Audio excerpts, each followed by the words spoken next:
Okay, good. So we all have moved and we are moved from our chairs and we are probably a little more energized for this last presentation. So I'm glad we had this exercise before the presentation. So I'll be talking about monitoring and evaluation in adaptation, which could potentially be a very important component in your INDCs. So why is it important? It's important because you have a vision somewhere, you have identified some options that you want to implement, but then you also need a monitoring and evaluation mechanism to ensure that whatever options you're proposing actually meet the vision.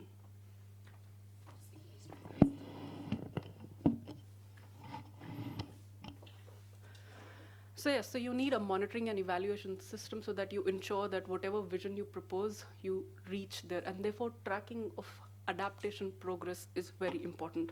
So in my presentation, what I will do is I'll cover some basic concepts of monitoring and evaluation, tell you about what stages the monitoring and evaluation system goes through and some criteria which you can use for selecting indicators. Finally, some challenges that you can possibly look into when and figure out how you will deal with them beforehand, and some country examples in the end. So monitoring and evaluation, as you know, are in simple terms processes, tools, techniques that systematically and periodically measure the processes, outcomes, and impacts of adaptation program and activities. Although we generally use both the terms hand in hand, but they obviously differ in terms of their focus, where monitoring focuses on activities and processes, but evaluation is more focused on outcomes. Again, in time frame terms, monitoring is more of an ongoing exercise, but evaluation is periodic. It's sometimes ex ante, it's ex post, or sometimes intermediate in the process. And finally, in terms of their objective, obviously, yes, monitoring is tracking more the designs and the compliance with practices, as well as an evaluation is looking into more of outcomes. So why do we really need monitoring and evaluation? Now, in the context of INDCs, obviously, it's very important because it gives more robustness to whatever you are proposing in terms of measures.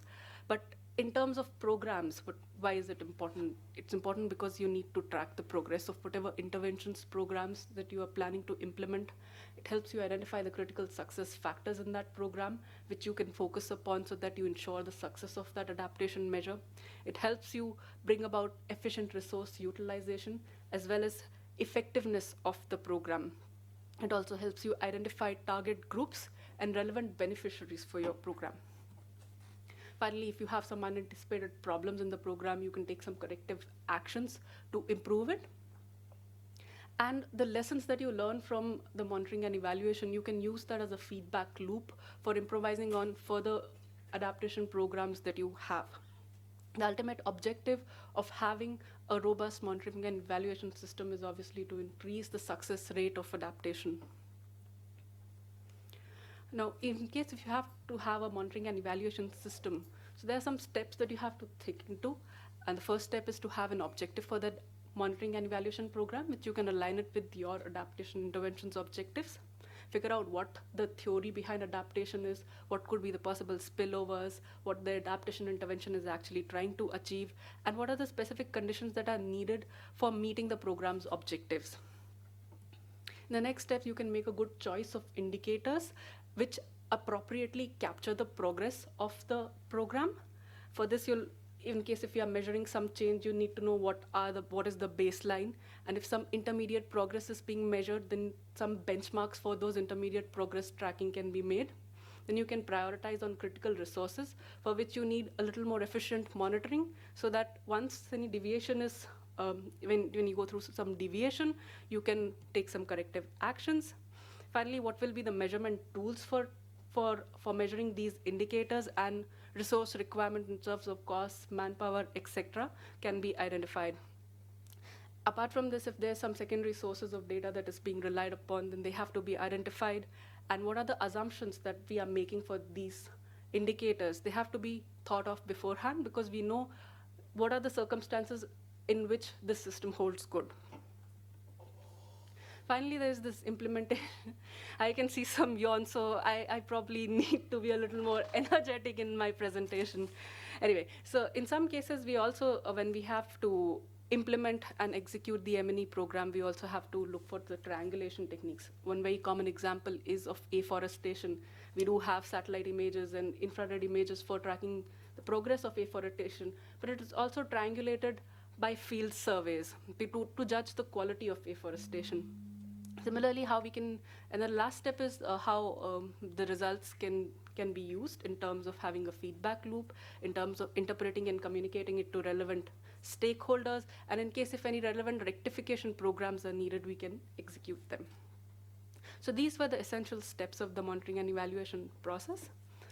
Some criteria that can be important for selecting the indicators. In fact, if you have a look at the AR5, there's a very good detail in the Adaptation Needs chapter and Working Group 2's report, which talks just about criteria.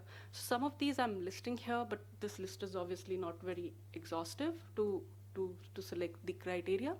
And it can obviously be very case-to-case specific on what criteria are important and relevant. It could be more than these, it could be less than these.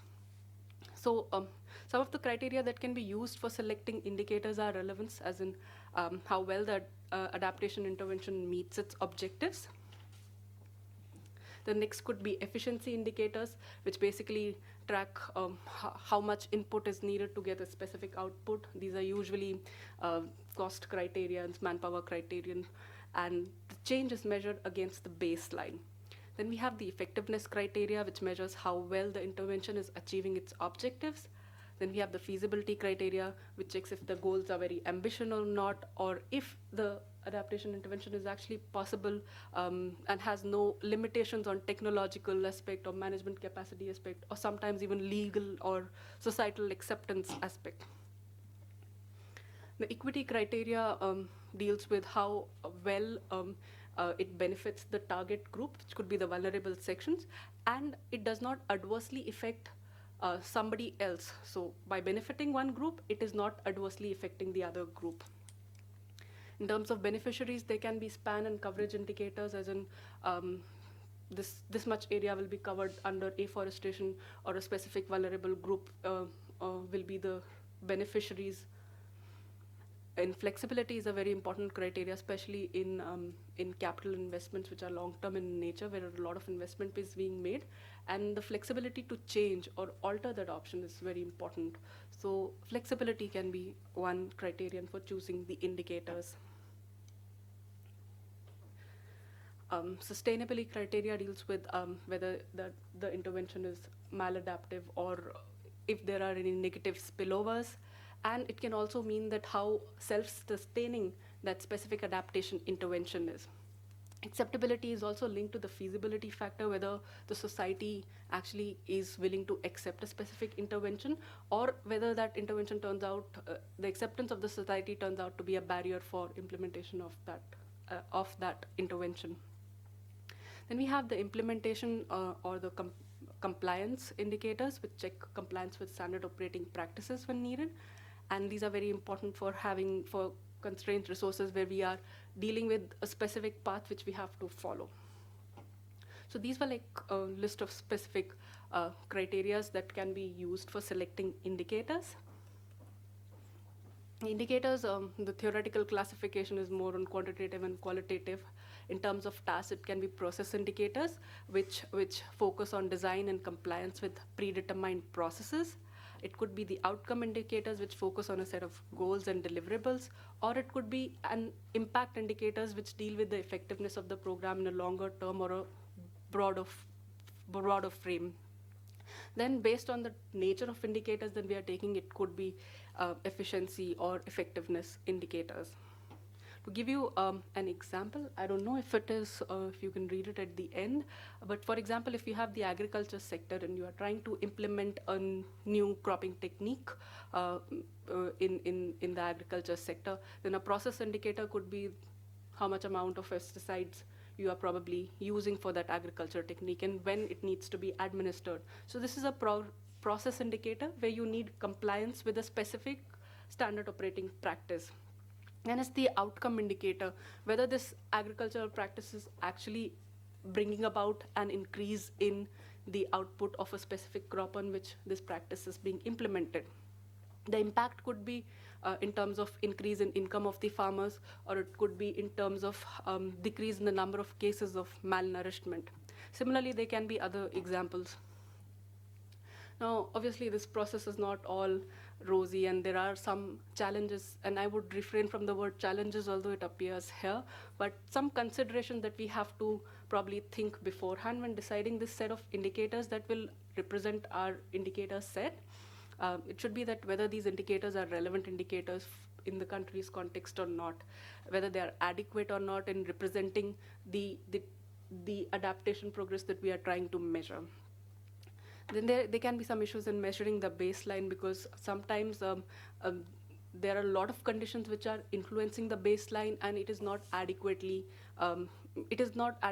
determined what the baseline could be. At times, there are also issues with managing efficiency and effectiveness in terms of executing the M&E program.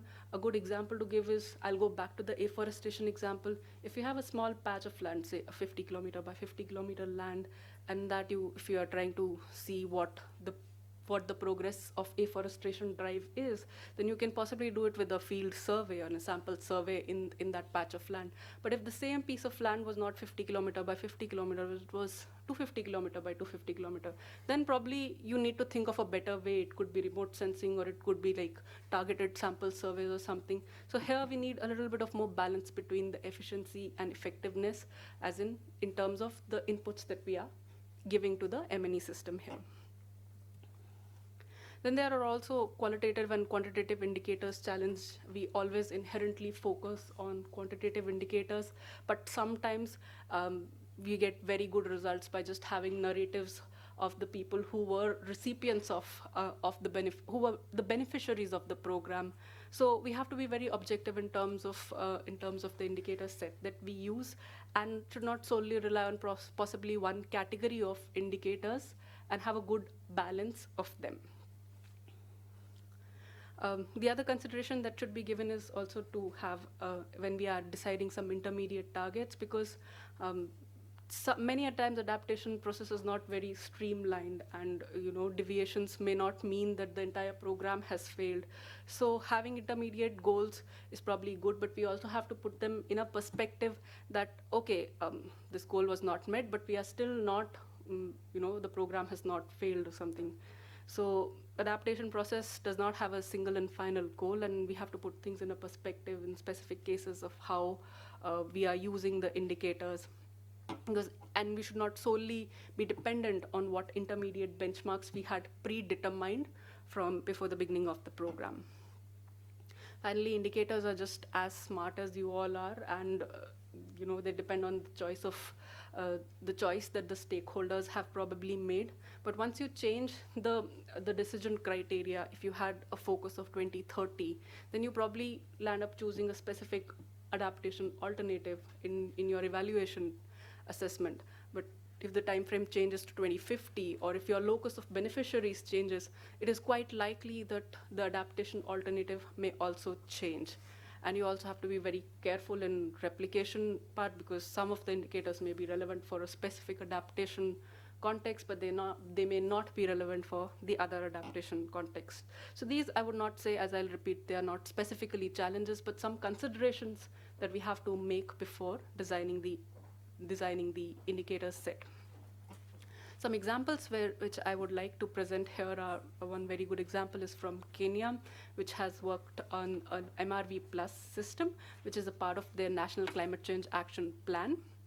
So basically, their MRV Plus system is a combination of MNE and MRV, and the National Performance and Benefit Measurement Framework is the one which is guiding this MRV Plus system. And it is based on the tracking, adaptation, and monitoring development framework of the IIED, and I would insist that you should look at it. And the core component is that they are basically streamlining their information sources, and how these information sources can provide key inputs to the relevant stakeholders and decision makers. So for this, they are setting up data supply and reporting obligation agreements for people, and this feeds into creating a central climate change relevant data repository from where information will be provided to the stakeholders. Apart from this, they also have an indicators and baselines working group, which is responsible for working on the indicators set, which will be required to monitor performance and quantifying baselines for adaptation. Now, they already have a good set of indicators, a lot of which flow from their Vision 2030 document.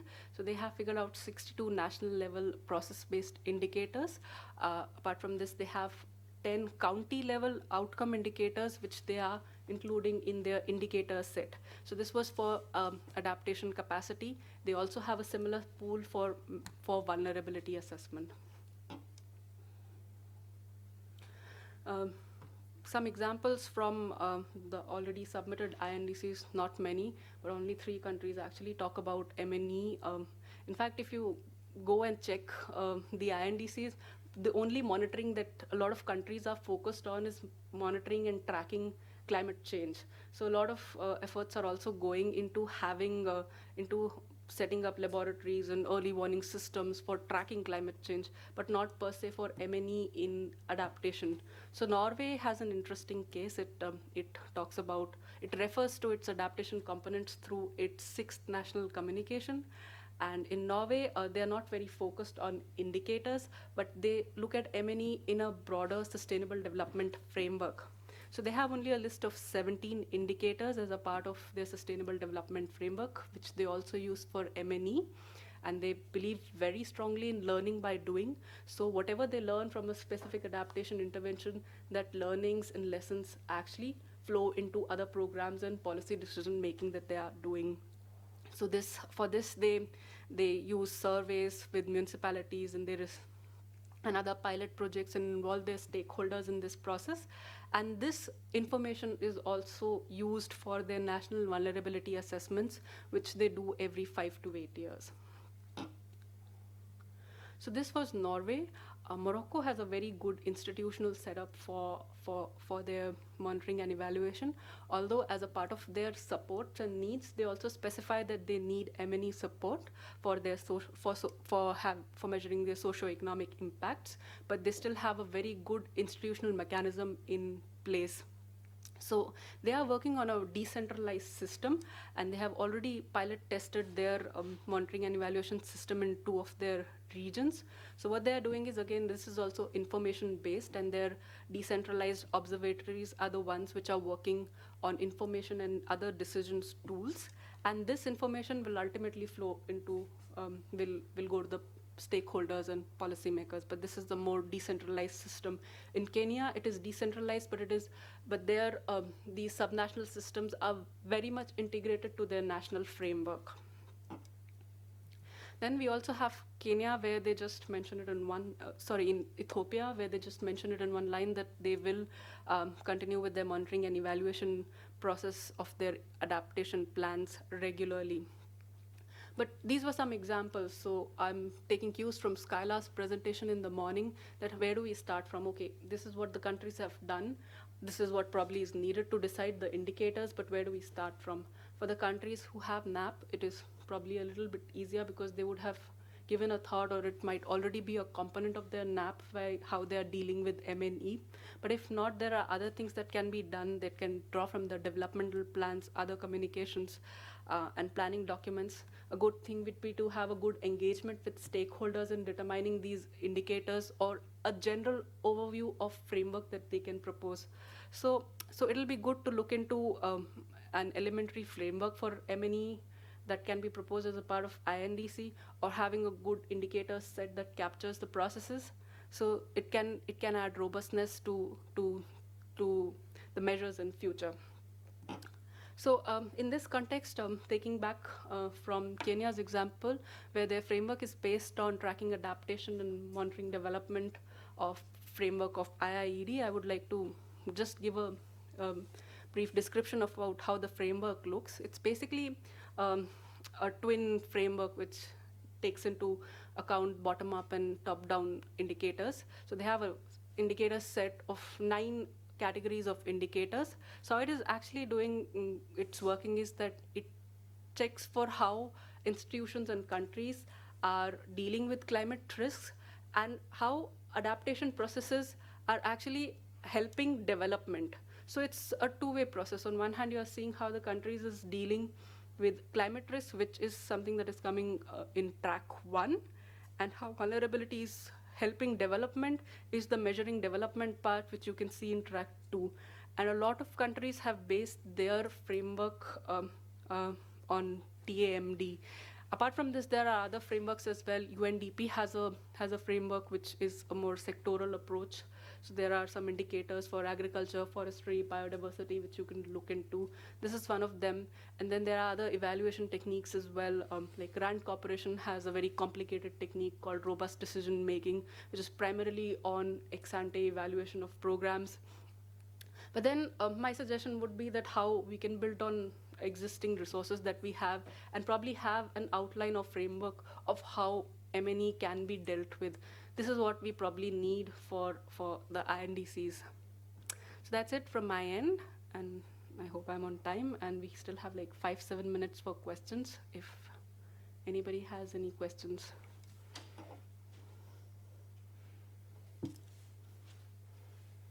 Any questions?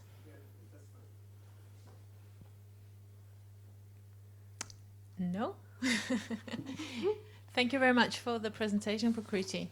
And thank you very much to all of you for being such wonderful and engaged participants all day. I'm sure you feel quite overloaded with information now, but hopefully you'll have time to digest it a little bit. And tomorrow there will be a chance to talk further to us. Of course, if you have questions or additional suggestions on how we can help you. Tomorrow, quite a lot of time is set aside for meetings with the country coordinators. And I just spoke to Sudhir, my colleague, who actually said that that he would encourage you, because there's going to be some time tomorrow when you're not busy talking to the country coordinators, that you use that time to try and fill in the template, the INDC submission template, just to find out where do you need additional assistance, where do you feel that the template is unclear and would like additional explanation from us, and so forth. And then that all of those questions and issues could be taken up in the session where there's questions and answers in the afternoon. We will all be available tomorrow if you have additional questions, or if you'd like to sit down and talk to us more generally about something. We also have of course, the guidance note that you all have in your information package, and it's also available online. And I'll make sure that we include all our emails in the presentations, and you will get a copy of those later tonight, I think. Yes, Marco is nodding. So we're here tomorrow for further face-to-face interaction, and we will be here just an email or telephone call away as well. So with that, I'd like to thank all of you, and I look forward to hopefully staying in touch with many of you as we continue. Yes, please.